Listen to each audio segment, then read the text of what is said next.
Eu quero saudar a todos com a graça e a paz do nosso Senhor e Salvador Jesus Cristo e dizer que, para mim, particularmente, é um grande desafio, né?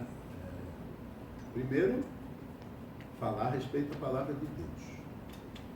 Por mais letrado que a pessoa possa ser, mas há um peso maior sobre aquele que ensina. A palavra de Deus diz que o julgamento é diferente. Então, debaixo do temor e tremor do Senhor, eu quero conversar um pouco com você a respeito desse tema. Sabemos que é um tema difícil, é um tema longo e não será esgotado em 4 minutos. Mas nós queremos dar uma visão panorâmica. É como se nós tivéssemos pegado um drone e vamos viajar sobre esse tema, dando assim uma visão geral do que vem a ser isso, mas com a finalidade de estimular você a andar no caminho. Eu, quando comecei a trabalhar esse tema para dar aula na escola dominical, eu fiquei muito focado, assim, e na madrugada o Senhor falando, né? Que direção dá? Porque dentro desse universo, qual caminho dá? No final do nosso curso, você vai ter uma visão diferente de João 14, 6. É aqui que a gente precisa andar.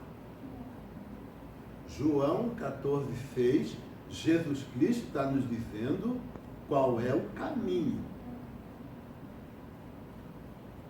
Então, esse é o mote do nosso curso. João 14, 6. A partir daí, nós vamos vendo outros aspectos na palavra de Deus para que a gente continue caminhando em João 14, 6. Vamos orar? Pai, nós queremos te agradecer, a Deus, pela oportunidade de estarmos aqui, embora o Senhor saiba, com temor e tremor, e com as pernas tremendo mesmo. Mas nós queremos pedir a Deus direção do teu Santo Espírito, para que o que fizermos seja para a glorificação do teu nome e crescimento do teu povo. Nós te pedimos isso no bendito nome de Jesus. Amém. Visão panorâmica a respeito do pecado. O ensino bíblico sobre o pecado nos mostra pelo menos 2 vertentes. A depravação humana versus a suprema glória de Deus. Se por um lado nós caminhamos no sentido de a nossa natureza ser uma natureza pecaminosa, por outro lado, nós temos aí a possibilidade, nós vemos aí a possibilidade da mão poderosa do Senhor nos levantar. O pastor falou hoje isso, né? Caminharam os 2 juntos. A proposta é exatamente essa. Não caminhe só. Porque se você caminhar só, você vai escorregar. De João 14, 6. Mas é interessante, quando você caminha com outra pessoa, é isso mesmo. Quando a gente começa a se enfraquecer, o outro puxa de volta. Então, essa caminhada na teologia, na nossa vida como seres humanos, se nós caminharmos sozinhos, nós vamos caminhar nesse caminho da depravação da humanidade. Nós não vamos resistir por muito tempo nessa caminhada de João 14, 6. Aí, o Senhor, na sua supremacia, Ele está propondo andar conosco. É um acordo, é uma troca que vai depender de eu querer. Né? A existência da humanidade passou a estar vinculada ao pecado a partir da desobediência que gerada lá nos nossos primeiros pais.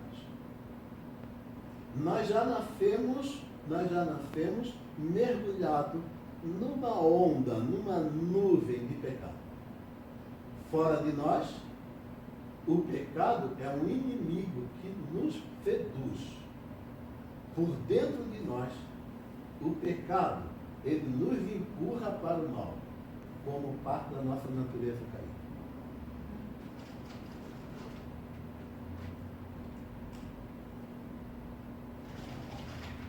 O pecado é conhecido.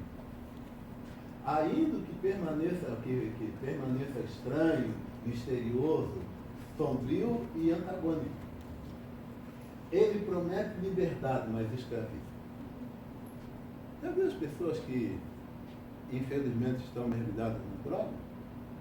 Elas estão buscando liberdade, mas estão escravas. O pecado incentiva a criação dos corajosos que não podem ser satisfeitos. O pecado é como uma serpente, como uma anaconda. Como é que uma anaconda consegue prender um bezerro? Ela vem sutilmente e vai se enrolando nas pernas do animal, de tal maneira que ele não consegue, daqui a pouco, sair disso. O pecado é uma anaconda. Pois, quanto mais nos tentamos, por nós mesmos, debater para sair, mais presos nós ficamos a ele. Ele nos enlaça. Ele nos prende. Agora, nós precisamos compreender essas nuances do pecado para que nós possamos, então, buscar o conhecimento da misericórdia de Deus. Porém, o pecado distorce até mesmo o conhecimento que eu tenho de mim. O pecado distorce até mesmo o conhecimento que eu tenho de mim. Né? Por isso, a importância prática do estudo do pecado e a sua gravidade. O pecado, na realidade, é um ataque, é uma rebelião, é uma afronta ao Senhor. Nem a mentira santa é santa. Pecado é pecado e não agrada ao Senhor. Mas o que é essa palavra tão estranha chamada amartiologia? Ela vem de um prefixo grego e um sufixo grego. Prefixo amartia quer dizer impureza, erro, desvio. O pecado é um erro. O pecado é um desvio. E logos quer dizer, a palavra logos quer dizer raciocinar. Palavra, estudo. Então, a martiologia é o estudo dos nossos desvios que chamamos de pecado. A martiologia é a disciplina que apresenta o estudo sistemático a respeito do pecado em todos os seus aspectos, conforme exposto nas Escrituras. É essencial que o homem compreenda o que é o pecado e quais as suas implicações na história da criação, para que então possamos saber a grandeza da salvação providenciada pela obra redentora de Cristo.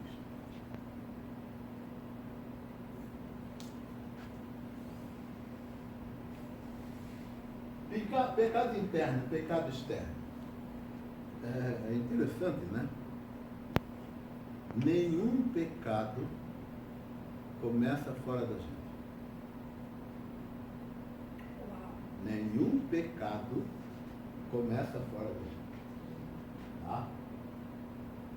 Dentro de nós, ele nos completa, nos compele ao mal, como parte da nossa natureza caída. Nesta vida, o pecado é intimamente conhecido, ainda que permaneça estranho, misterioso, escondido em nós.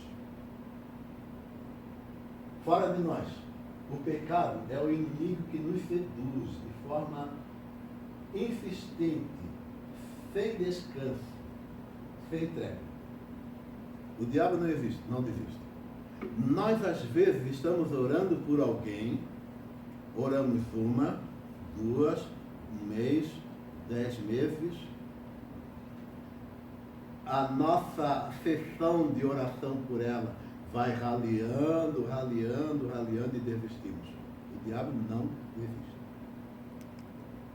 Ele vai trabalhando em nós sem descanso, insistentemente e sem treva. O líder dos pecadores é cheio de contradições. Promete liberdade, mas escraviza. Produzindo desejos que não podem ser satisfeitos. Promete alegria, porém promove tristeza, guerra, angústia, em vez de paz. De acordo com o Senhor Jesus Cristo, a natureza humana é composta. A natureza humana, ela é vil. O pecado interno é o que sai do homem. Isso o que é? Vamos abrir a nossa Bíblia? João capítulo 15. João capítulo 15, versículos 19 e 20.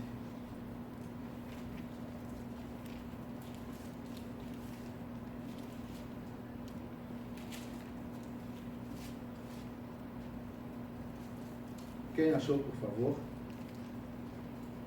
Se vós fosseis do mundo, o mundo amaria o que era seu. Como, todavia, não sois do mundo, pelo contrário dele, vos escolhi. Por isso o mundo vos odeia. Lembrai-vos da palavra que eu vos disse. Não é o servo maior que seu senhor. Se me perseguiram, a mim também perseguirão a vós outros. Se guardaram a minha palavra, também guardarão a vós. Na real, o texto que eu queria, o erro foi meu. Está assim, ó.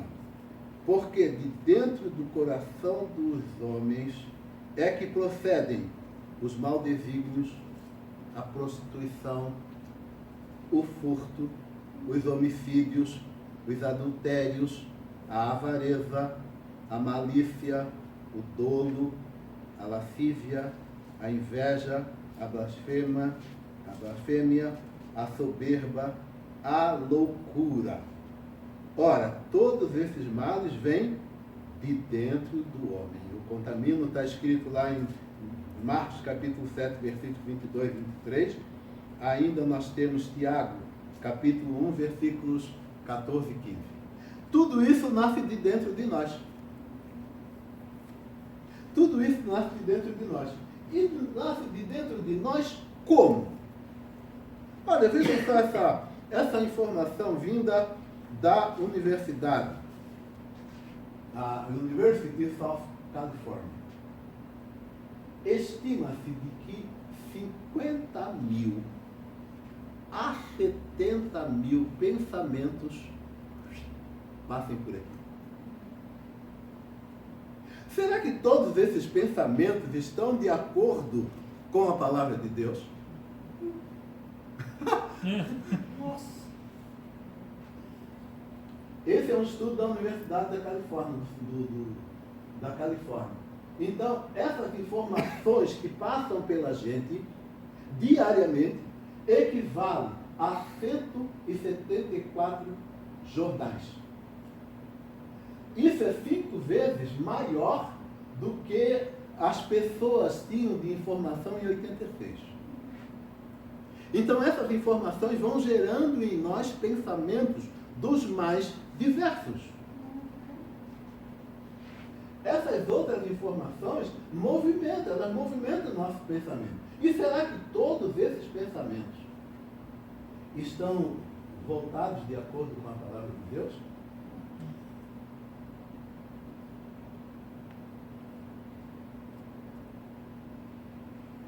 o nosso pensamento é no pensamento que nascem todos os pecados internos. E por que esses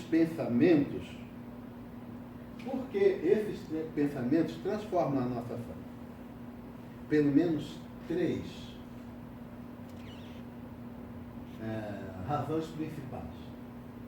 Não importando a ordem deles, vão nos levar a isso.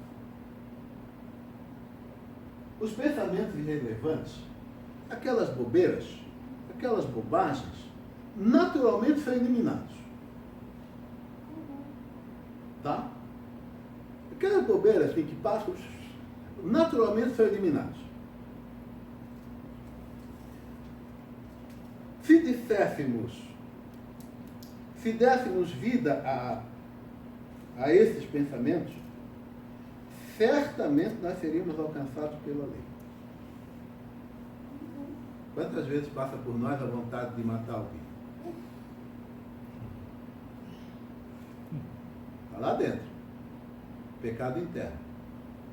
Que não se torna realidade, infelizmente, não infelizmente a questão de não se tornar realidade, mas não se torna realidade, infelizmente, por causa do nosso temor da lei dos homens. Muitos desses pecados internos não se tornam realidade porque eu tenho medo de sair no noticiário policial. Eu tenho medo de que alguém descubra que, poxa, o Zé pensou isso. Puxa, o Zé fez isso. Não por temor à lei de Deus, mas por temor da lei dos homens. Parece que a ordem está invertida aí. Nós que somos cristãos, parece-me que a ordem está invertida. Nós precisaríamos primeiro estar caminhando no sentido de obedecer à ordem de Deus e não dos homens. Quando estamos comprometidos com o Espírito Santo, o próprio Espírito Santo nos dá esse alerta. É engraçado isso. Ontem eu vim aqui no centro, vim cedo que eu precisei passar no mercado, e olha a vaga, você não acha vaga, e tinha uma vaga bem disponível, daquela do cadeirante. O que é que eu fui fazer? Aí o Espírito Santo me disse, você está certo? Primeira vaga. Logo em seguida achei uma melhor. Seja qual for a atitude que a gente tome, se essa atitude não estiver correta, nós recebemos o toque do Espírito Santo. Agora, a decisão de obedecer é nossa, que aí se transforma em pecado externo. Sempre, absolutamente sempre, o Espírito Santo de Deus vai nos dar um toque a respeito das atitudes que a gente vai tomar. Ele não chega depois. Ele não chega depois. Ele chega antes, porque ele está entendendo o que está para acontecer aqui dentro de nós. Ele tem plena consciência de que um pecado interno está para ser cometido, está para nascer. Já o pecado externo, a grosso modo, seria a concretização daquilo que está aqui dentro de nós. O pecado externo é isso. Ele se dar vida àquilo que foi gerado na mente. O pecado é um fugitivo da justiça divina. Interessante isso. O pecado é um fugitivo da justiça divina. não importa qual seja a condição presente de seu coração, ele possui uma culpa objetiva externa aos olhos e à lei de Deus. Por isso que nós já nascemos em. Nós somos fugitivos desde que nós nascemos. Porque nós já nascemos em pecado. É provável que o pecador não tenha qualquer sentimento de culpa, não perceba qualquer sentimento de culpa. Mas ele se encontra culpado ou condenado por todos os pecados não confessados. Os pecados não confessados, aqueles mais secretos que estão lá dentro de nós, são eles que fazem separação entre nós e o Senhor. Até porque pecado não caduca por decurso de prazo. Pecado não caduca. Se não for confessado, ele vai ficar lá. Então ele precisa ser extraído. Ele precisa ser expurgado. Ele precisa ser retirado para que não haja condenação. É possível que, por causa do senso de justiça de Deus, que Deus tem, que Deus colocou, aliás, nos nossos corações, nós imediatamente citamos esse ponto. Esse senso de justiça é colocado em cada um de nós. Esse senso de justiça é colocado lá na pessoa que, no mais longínquo que esteja e que nunca ouviu falar de Deus.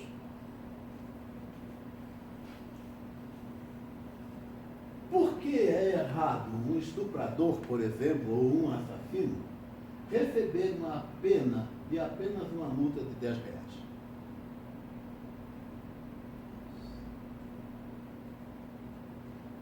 Nós não podemos provar que ele merece uma punição maior, mas intimamente sabemos que ele merece. Então, o que é que vem a ser isso? Esse conhecimento inesculpável dentro de nós é algo mais certo de que qualquer prova jurídica, teórica, de que ele precisa receber uma pena maior. De onde vem isso? É algo absolutamente básico à constituição humana, um reflexo da própria natureza de Deus em nós. Vem de Deus. Ele já colocou em nós esse senso de justiça. E esse senso de justiça vai trabalhar no sentido de ir moldando o nosso caráter. Quando nós permitimos que esse senso de justiça atue nas nossas vidas, ele vai mudando o nosso caráter. O pecado enreda, ele não desiste. Quanto mais nós nos debatemos para escapar do pecado pelo nosso próprio esforço, mais nós vamos diminuindo a possibilidade de libertação. Nós vamos cada vez mais ficando enrolados e enredados nele. Compreender o caminho do Senhor vai nos ajudar na consciência do pecado. Então nós temos que trabalhar o pecado em duas vertentes. O pecado na sua essência. Outro, a possibilidade de libertação oferecida pelo Senhor. Eu não posso me sentir adulto o suficiente para ser dono do meu nariz e andar do meu jeito. Andar do meu jeito não vai dar certo. O pecado distorce a verdade. Eu poderia ter dito, mas não vai ter essa hora, não vai ter nenhum deficiente físico para usar essa vaga. Eu só vou ali e já volto. O pecado faz isso. Nos arranja justificativas para que nós continuemos nele. Contudo, a luz divina consegue penetrar e resgatar tantas quantas vezes eu desejar mudar. Por mais sombria que possa ser o pecado em nós, quando nós olhamos esse olhar de Senhor, me socorre. A luz vai e muda, se eu desejar mudar. O primeiro pecado na humanidade, porque o primeiro pecado na existência veio de lá. Veio de Lúcifer, que começou a se achar. Coisa bem comum entre nós. Coisa bem comum entre nós. Começou a se achar. A se achar tanto que achava que ele devia ter o trono dele acima do Criador. Mas em nós o pecado vem lá de um período. Hoje o primeiro pecado na humanidade abrangeu todos os demais pecados, porque ele é uma afronta, ele é uma desobediência a Deus. Ele nos leva ao orgulho, nos leva à incredulidade, ele nos leva a uma série de caminhos, ele nos leva a erros, a desviar outras pessoas, além de nós trabalhamos no sentido de tirar outras pessoas da possibilidade de andar no caminho certo. O pecado leva a isso. As consequências imediatas foram numerosas, extensivas e irônicas. Observe cuidadosamente lá o que está em Gênesis. Você vai levar para casa para ler capítulo 1, dos versículos 26 até o versículo 24 do capítulo 3. Toda essa história passa por aí. Toda essa história passa por aí. O relacionamento entre Deus e o homem, de franca comunhão. Que negócio legal, no final da tarde, o Senhor caminhando com o homem e perguntando: e daí, cara, como é que foi hoje? Quantos bichos aí tu encontrasse novo aí e que colocasse nome? Se tivesse algum problema, tá tudo bem? O papo de Deus com o homem. O papo de Deus com o homem é um papo em que o homem compreende. Era isso que no final da tarde o Senhor fazia com ele. Esse relacionamento entre o homem foi cobrado, foi quebrado, então, a confiança. Foi trocado, então, pelo isolamento, o pastor falou hoje. Autodefesa, culpa. E, por final, o banimento da presença do Senhor. Adão e Eva eram bem relacionados entre eles.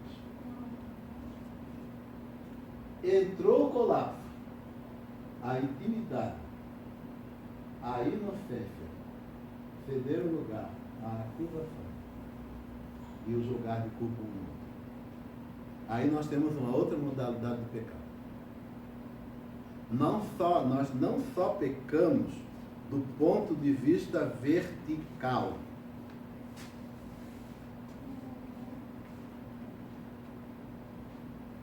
Nós também temos outras modalidades de pecado.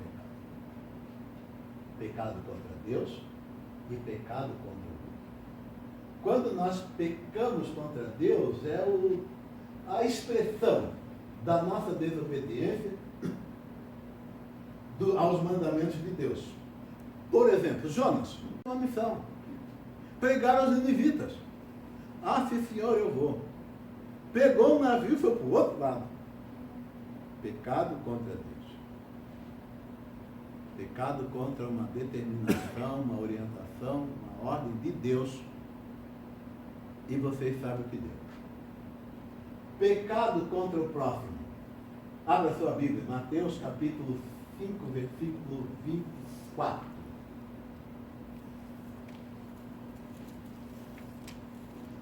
Esse pecado contra o próximo, a palavra de Deus está dizendo que a gente precisa corrigir.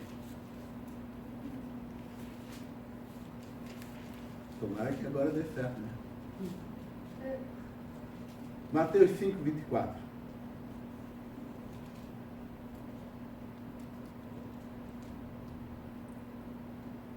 Deixa ali diante do altar a tua oferta e vai reconciliar-te primeiro com o teu irmão e depois vem e apresenta a tua oferta. Por que eu tenho que deixar a oferta no altar? Porque eu tenho um pecado cometido contra o meu irmão. Então, isso nos mostra que o pecado não é só vertical, nós contra Deus. Mas o pecado também é horizontal. Nós, nos nossos relacionamentos. Na queda de Adão e Eva, antes da queda, eles tinham um relacionamento puro entre eles. Na queda, quando o processo começa, a gente já começa a ver que os pecados de relacionamento já começam a acontecer. Não, foi ela que me deu para comer. Ah, não, foi a serpente que me enganou. Ah, foi isso, foi aquilo. É isso que nós fazemos. Sempre. Nós dificilmente, só pelo toque do Espírito Santo, é que nós assumimos os nossos pecados. Nós sempre achamos especialmente brasileiros, né, um jeitinho. Mas é pecado. Quando nós olhamos ali, que deixa tudo no altar, e primeiro vai lá resolver a tua situação com o teu horizontal, ele está querendo dizer, larga disso, cara. Existe um jeito. Não faça de conta que está tudo certo. Não faça de conta que está tudo certo. Eu também peco contra mim mesmo. Olha só. Nós já estamos vendo aí 3 modalidades de pecado. Pecado vertical, pecado horizontal e pecado contra mim mesmo. Quem foi que disse que fumar faz bem à saúde? Por exemplo. Quem foi que disse que comer uma comida, por mais gostosa que seja, comer em excesso, faz bem à saúde? Quem foi que disse que beber uma bebida, por mais gostosa que ela seja, beber em excesso, faz bem à saúde? Quem está sendo prejudicado nisso? Se eu sou templo do Espírito Santo, eu preciso tratar desse corpo da forma correta. Eu recebi essa semana um teste que foi feito, talvez até vocês tenham recebido, uma maquinazinha que eles botaram dentro de um recipiente e essa máquina sugava um cigarro, a fumaça do cigarro. Que coisa terrível! No final do maço de cigarro que a maquininha foi fumando, saía como se fosse um óleo, sabe, aquele óleo de carro quando a gente troca, saía de dentro do algodão como se fosse um óleo. Aquilo tudo vai para dentro do pulmão. Então, eu posso pecar contra mim mesmo. E é interessante que a lei dos homens está dizendo isso. Fumar é prejudicial à saúde. No próprio maço está escrito. Mas eu posso pecar contra mim mesmo. O corpo, o nosso corpo, é templo do Espírito Santo. E o templo do Espírito Santo não pode ser sujo deliberadamente pelo nosso pecado. Porque isso suja o templo do Espírito Santo. Nós compramos produto de limpeza para limpar a casa onde nós moramos. E por que eu vou cometer deliberadamente o pecado de sujar o templo, que não é uma casa simplesmente, onde reside o Espírito Santo?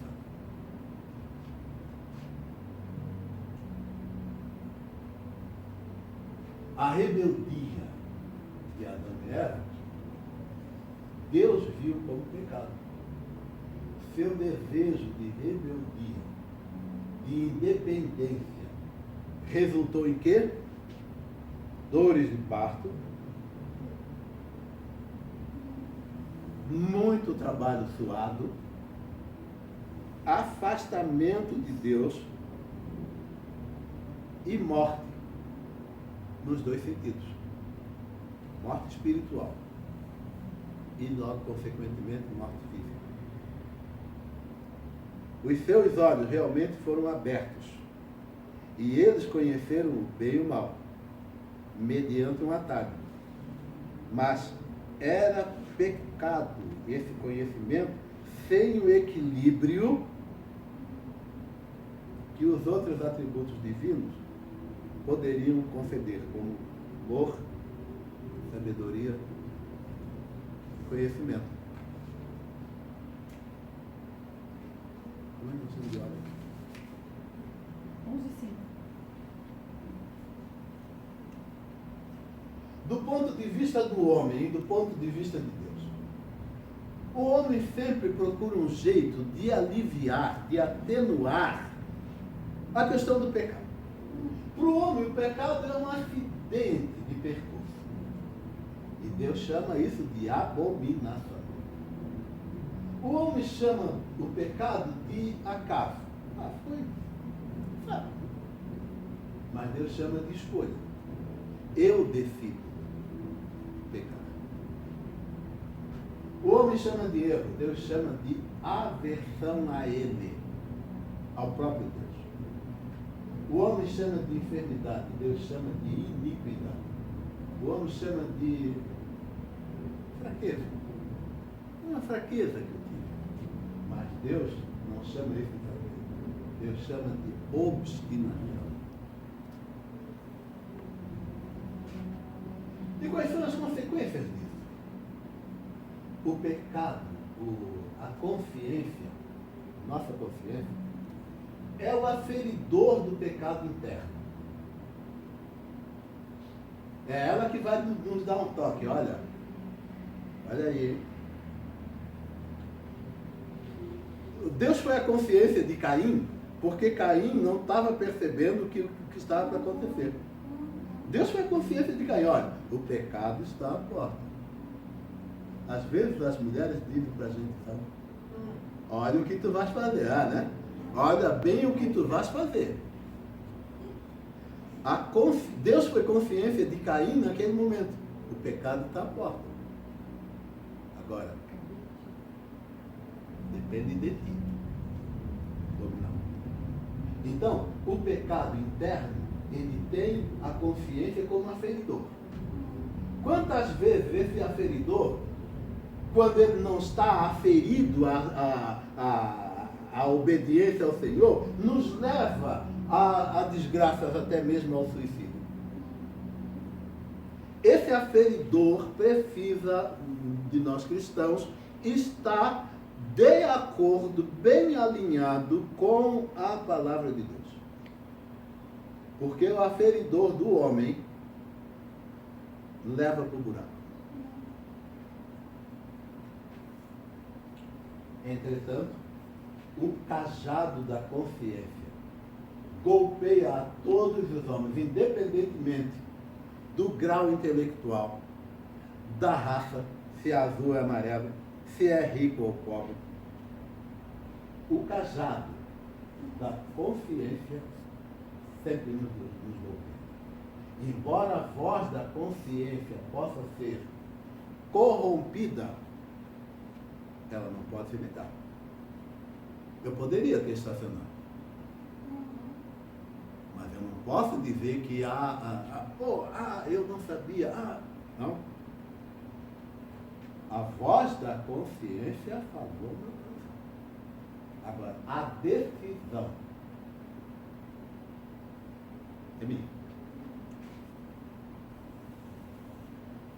Perdão sincero. Pelo menos, porque não é só simplesmente, perdão. Perdão. Nós vemos na Bíblia, pelo menos, 8 situações de perdão. Entretanto, será que todos esses 8 situações de perdão efetivamente eram perdões vindos do coração? Vamos olhar para alguns deles? Faraó. Lembra das pragas, das 7 pragas? O que é que ele diz? Ah, perdão, eu errei. Ah, perdão. E voltava às mesmas práticas. Balaão, está lá ainda em Êxodo capítulo 10, versículo 16. Balaão, que era um sacerdote e que recebeu uma grana, não para abençoar o povo de Israel, mas para amaldiçoar. E quando não dava certo, o que é que ele dizia ao povo de Israel? Ah, perdão, errei. Saul. Não precisamos falar muito da história de Saul, né? Saul, cada vez que dava mancada, errei, perdão. Aí vai lá, em 1 Samuel nós vemos, ele resolve dar uma de sacerdote e oferecer o sacrifício, que era atividade única e exclusiva do sacerdote. Aí ele chega para Samuel, ah, perdão, mas também, cara, tu estava demorado. Fiquei te esperando aí um tempão e tu não vieste, aí eu já adiantei o expediente. Dos que aparecem aqui nessa relação, somente 3 verdadeiramente confessaram os seus pecados e adquiriram perdão. Não. Davi, por causa do arrependimento do Davi, nasce o Salmo 51. Jó. Não está em negrito aí, eu já passei. Jó, que depois de ver toda aquela situação, e aí ele começa a sentir o Deus que antes era de ouvir falar, e se arrepende. E o Senhor diz, olha, quer resolver o teu problema? Ore pelos teus inimigos. E o filho pródigo, eu acho que esse exemplo do filho pródigo é o mais próximo de nós. O filho pródigo sai de uma situação pecaminosa, porque ainda hoje deveria ser assim, e o é. Você só recebe uma herança depois que os seus pais morrem. O filho pródigo pediu a herança, portanto está desejando a morte do pai, que já é um pecado. Pega essa herança, esbanja, e agora ele cai em si. E reconhece a mancada, reconhece o pecado. Mas ele não fica. O legal do filho pródigo que nos ensina é isso. Ele reconhece o erro, reconhece o pecado, mas ele não fica nessa. Bom, agora não dá mais tempo, agora não tem mais jeito, agora fica assim mesmo. Não. O retorno do filho pródigo, quando ele cai em si, reconhece o seu erro e ele diz, voltarei e vou pedir para o meu pai que me trate como empregado. Ele está dando prova de arrependimento. De todos esses 8, só 3. Só 3. Então, arrependimento de pecado não é tão somente o que sai da nossa boca, mas é sobretudo o que já está sendo trabalhado no nosso coração. Porque é isso que Deus vê. Não é isso que Deus ouve. O que Ele vê é o que está acontecendo aqui dentro. Se realmente o pecado é pecado e eu estou arrependido dele, ou se eu só estou querendo tirem de mim a culpa, que é o significado da palavra, do termo desculpa. Tire de mim a culpa. Pois não mesmo? Eu sou cuidadora e tenho uma menina. Ela tem 6 anos, é uma graça. E ela foi ensinada as coisas para ela, ela é muito esperta, mas ela não tem muito. Ela é um papagaiozinho. Ela só sabe aquilo que ela ouve. Então, ela. E agora a gente entrou no senso, eu e a mãe. Falo para ela que vou usar um termo para vocês, que eu não estou ali para encher linguiça, é um termo que nós usamos aqui, que eu só para cuidar dela, cuidar. quero fazer uma diferença na vida dela. Eu sempre falo para ela que um dia, quando ela tiver 20 anos, ela vai descer a minha escada da minha casa, vai me agradecer. Então, eu estou começando a botar nela princípios, e ela não tem noção do que é o certo e o errado, simplesmente. Ela foi uma criança criada aos gritos e nunca foi orientada. Então, eu estou começando a ensinar para ela o certo e o errado, disciplinando. Para ela está sendo dolorido, para ela está sendo muito difícil, eu percebo. E eu choro muito, mas eu tenho essa missão de ensinar para ela o certo e o errado, sabe? Porque de conduzir ela para um caminho que ela não sabe. Ela é toda perdida, ela não sabe o que é o certo e o que é o errado. Porque ninguém nunca fala, Ângela, o que é isso? Eu estava conversando com ela, ela botou, com 6 anos, ela botou o dedo no ouvido para ela escutar. E outras coisas ela fez, ela disse, eu perdi ninguém que estava conversando, estava no álbum, ensinando ela, fazendo comida, ensinando. E eu estou ensinando o alfabeto, ela não sabe nada, letras. Aí eu falei para ela, e nós estávamos conversando, e ela falou alguma coisa, eu não entendi. Eu perguntei para ela, Yasmin, o que é isso? Por que tu quer saber o que eu estou falando? Eu estou conversando. Então ela tem atitudes de malcriação, né? Mas só que ela tem, porque ela ouve as pessoas falar assim com ela o dia todo, e ela não sabe que isso é desrespeitoso. E eu estou começando a ensinar. E eu percebo que está sendo muito dolorido para ela. Mas dói mais em mim do que... Porque eu sei que eu tenho um longo caminho para levar ela. Estou ensinando a palavra de Deus, oro com ela, leio a Bíblia, ela ama que leia a Bíblia para ela.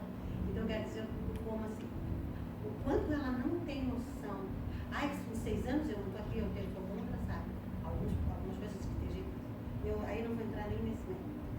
Mas, então, eu creio sim um ensinamento para que ela, daqui uns anos, ela perceba o quanto ela precisa, não só de Deus, sim, mas de toda uma disciplina, toda uma mudança. Está sendo muito dolorido para ela, porque ela não aprendeu essas coisas. Ninguém nunca parou para dizer para ela, olha, isso não é certo, isso é errado. E eu estou fazendo uma parte que eu disciplino e dou carinho, disciplino e ensino, mas tem sido muito dolorido para ela. Então é assim que a gente tem que ver. Eu vejo assim, eu gosto muito de tirar exemplos, sabe? Eu escrevo e eu acho assim que a gente, ai da gente se a gente não aprender uma criança, ai da gente que a gente não tiver. Geralmente nós temos que descer entendimento para a criança. E nunca a criança para nós. Porque a criança precisa, e ela é um livro, ela é um papel em branco. E nós colocamos aquilo que nós queremos como ser humano. Às vezes a raiva, às vezes o ódio, às vezes a incompreensão. Porque somos nós que estamos educando aquela criança. E eu vou dizer para vocês, educar a aquele que quer educar um ser humano, um neto, um filho, que não perde tempo para educar a trabalho no sentido de abstenção. Eu achei interessante colocar isso aí. É uma vivência. Sim, mas o que a irmã Ângela está dizendo está plenamente de acordo com o que nós temos aqui embaixo. Nós precisamos ensinar os nossos filhos, porque o mal, ele já conhece. O mal, ele já conhece. Compartilhar não é natural, mas o egoísmo sim. Aquele bebezinho, quando está mamando, ele está mamando num seio e segurando o outro. É meu. Não é verdade? Quando ele ganha um presente lá com 2, 3 anos, é meu. Ninguém compartilha, precisa ser ensinado. Então, ensinar, nós precisamos ensinar. Por isso que a Bíblia diz, ensina a criança no caminho que ele deve andar. Porque o caminho que ele não deve andar, ele já sabe. E ele vai progredindo cada vez mais à proporção que ele vai crescendo. Então, ensinar a criança no caminho que deve andar é uma luta muito grande. Porque o mais fácil, ele já sabe. O pecado é fácil. O pecado é legal. O pecado é bom. Até que as suas consequências venham. Então, nós precisamos fechar esse nosso primeiro encontro com essa informação. O bem precisa ser ensinado aos nossos filhos, porque o mal, eles já conhecem. Certo? Quero deixar para vocês uma pergunta para domingo que vem. Por que Deus permitiu o pecado? Por exemplo, ele não podia, com relação a Caim, ele avisou Caim, ó, Caim, fica esperto, porque se tu continuar nessa aí, tu vais te dar mal. Não foi? E Lúcifer?